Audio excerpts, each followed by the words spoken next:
Nagsimula na ngang magkaroon ng malalim na pagtingin itong si Xavier dito nga kay Princess. Kahit ayaw niyang aminin ay nahalata na nga sa kanyang mga kilos at tinutukso na siya ng kanyang mga kasamahan.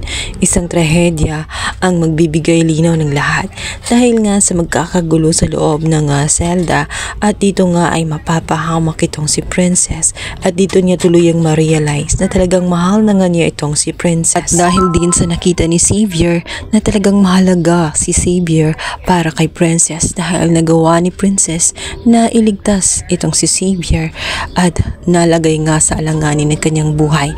Sa kabilang banda, ito namang si Leilani ay dahil nakokonsensya siya ay gumagawa siya ng paraan kung paano niya masabi ang katotohanan na ang anak na kasama nga nitong si Charmaine ay hindi kanya sapagkat anak ito ni Divina na kanyang ipinagpalit nung naroon sila sa kulungan.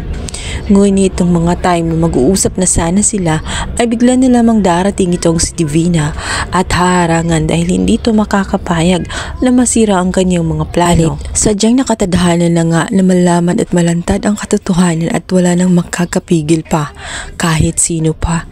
Dahil sa pagkakataong yun na disgrasya nga itong si Princess at nagkaroon siya ng sugat sa kanyang katawan, malubha at critical ang kanyang naging lagay at kailangan nga itong salinin ng dugo.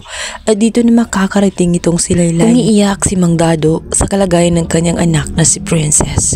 Nagmamakaawa siya kay Leilani na pupuntahan nga nila itong si Divina dahil yun ang pagkakaalam niya, si Divina ang totoong ina nitong si Princess.